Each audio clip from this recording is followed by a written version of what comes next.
Next muscle है हमारी pectoralis minor muscle. तो पेक्टोरालिस माइनर बेसिकली क्या होता है, यहाँ पे आपका जो पेक्टोरालिस मेजर रहता है कुछ ऐसे। तो जब इस मसल को हम लोग रिफ्लेक्ट करते हैं तो एनाटॉमी में दो वर्ड्स याद रखिएगा, रिफ्लेक्ट।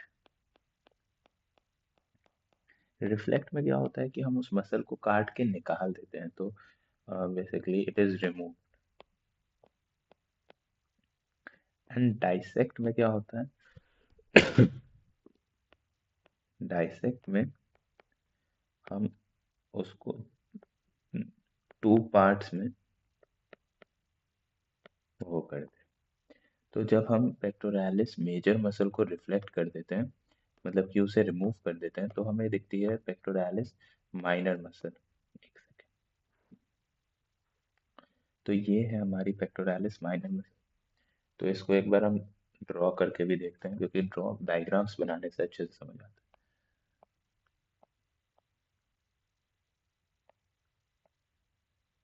ये है हमारा मैन्यूब्रियम ऑफ द स्टर्नम, ये है हमारा क्लैविकल, और यहाँ से निकल रहा हमारा फर्स्ट रिब, ये होता है सेकेंड रिब, यहाँ से आया थर्ड रिब, यहाँ से आया फोर्थ रिब, और यहाँ से आया फिफ्थ रिब। और यहाँ पे हमारा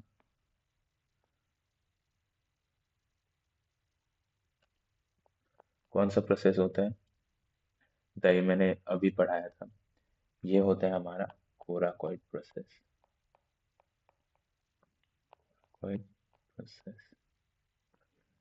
तो यहाँ से ये मसल आती है, and यहाँ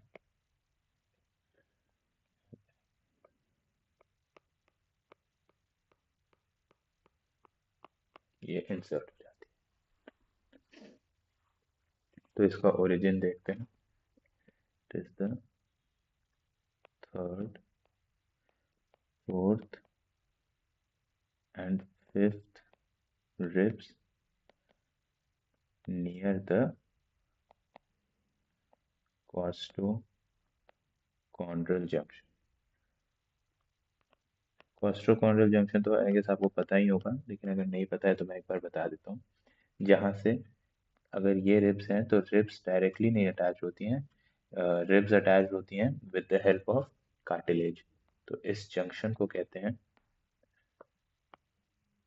कोस्टोकॉन्ड्रल junction. This is the origin. And ये इंसर्ट कहाँ हो रहा है, ये इंसर्ट हो रहा है यहाँ, ये एरिया दिख रहा होगा आपको। तो it is inserted on the upper surface of the coracoid process। ये हो गया। उसके बाद नेक्स्ट है नर्व सप्लाई। तो नर्व सप्लाई में याद रखिएगा, जो नर्व्स पेक्टोरालिस मेजर को सप्लाई करती हैं वही नर्व्स पेक्टोरालिस माइनर को भी सप्लाई करती हैं। तो medial and lateral pectoral nerves. उसके बाद एक्शन। तो एक्शन को समझने के लिए हम लोग पहले एक 3D वीडियो से समझेंगे, एंड उसके बाद हम नोट करेंगे। तो अब एक्शन समझने के लिए देखते हैं। पहला एक्शन था एक फोर्सफुल इंस्पिरेशन। अब इसमें देखिए, ये जो मसल है, कैसे ये मसल का ओरिजिन इंसर्शन की तरफ मूव कर रहा है या इंसर्शन ओरिजिन की तरफ मूव कर रहा है। ये ओरिजिन है, ये इंसर्शन है, और ये इसकी तरफ मूव करता है। तो पहला एक्शन ऐसे याद रहेगा। एक्शंस यूजुअली बच्चे रखते हैं, बट इसको याद करने का ये इजी तरीका है।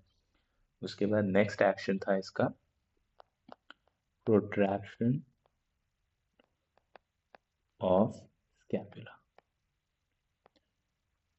इसमें भी देखिएगा, ओरिजिन ये रहा, इंसर्शन ये रहा, ये ये दोनों एक दूसरे के पास जाएंगे। तो प्ले करता हूं मैं, देखिए देखिए ये स्कैपुला को आगे खींच रहा है, इस स्कैपुला को आगे खींच रहा है, स्कैपुला आगे आ रही है। इस बार जो है इंसर्शन ओरिजिन के पास आ रहा है। इस बार अगर मैं इसको ढंग से बनाऊं तो इंसर्शन ओरिजिन के पास आ रहा है, और इसमें ओरिजिन इंसर्शन के पास जा रहा था। तो बस इसी तरीके से आपको याद रखना है कि कैसे दोनों वो होते हैं, एक्शंस होते हैं।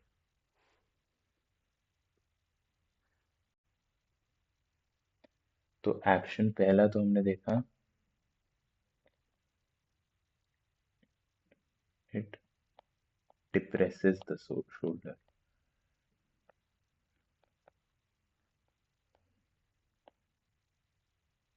क्योंकि एक बार फिर से देख लेते हैं एक्शन को समझने के लिए। क्योंकि ये अटैच है यहाँ पे कोराकॉइड प्रोसेस से, एंड कोराकॉइड प्रोसेस स्कैपुला से अटैच होता है, एंड स्कैपुला ही शोल्डर को फॉर्म करता है। शोल्डर को स्कैपुला हमारा पेक्टोरल गर्डल का पार्ट होता है। तो एंड हमने पढ़ा था कि हमेशा मसल का ओरिजिन इंसर्शन को अपनी तरफ पुल करता है, तो ये इसको नीचे पुल करेगा। तो इसके कारण जो शोल्डर है वो डिप्रेस हो जाएगा, नीचे की तरफ आएगा। पहला तो वो हो गया, it depresses the shoulder. Also ये इस कैपुला को फॉरवर्ड आगे की तरफ भी पुल करेगा, ये मसल्स, क्योंकि रिब्स हमारी आगे की तरफ होती हैं। तो रिब्स आगे से, यहाँ से मसल्स आके, इन रिब्स से आके ये मसल्स, रिब्स से आके ये मसल्स, ये रिब्स हैं, और ये पीछे की तरफ होता है स्कैपुला थोड़ा सा। तो ये इसीलिए हमारे शोल्डर को आगे की तरफ खींचेगा स्कैपुला को। तो इसीलिए cross the scapula, scapula forward, and इसको हम कहते हैं प्रोट्रैक्शन। एंड ये फोर्सफुल इंस्पिरेशन में भी हेल्प करता है। तो ये एक्शन हो गए यहाँ पे, इतना पार्ट के बाद पेक्टोरालिस माइनर खत्म हो गया। अच्छा, अब रेयरली एक कंडीशन होती है जिसमें फर्स्ट रिब्स, इसको हाईलाइट करने के लिए, ये जो फर्स्ट रिब है, यहाँ से एक छोटी सी मसल जाके कोराकॉइड प्रोसेस में लगती है। तो इस मसल को, इस रेयर कंडीशन में इस मसल को हम कहते हैं पेक्टोरालिस मिनिमस मसल। तो ये बहुत रेयर कंडीशन है, एंड मतलब ये एग्जाम से पूछा भी नहीं जाता, बट मैंने जस्ट एक फैक्ट की तरह बता दिया। तो हमारा पेक्टोरालिस माइनर कंप्लीट हो गया।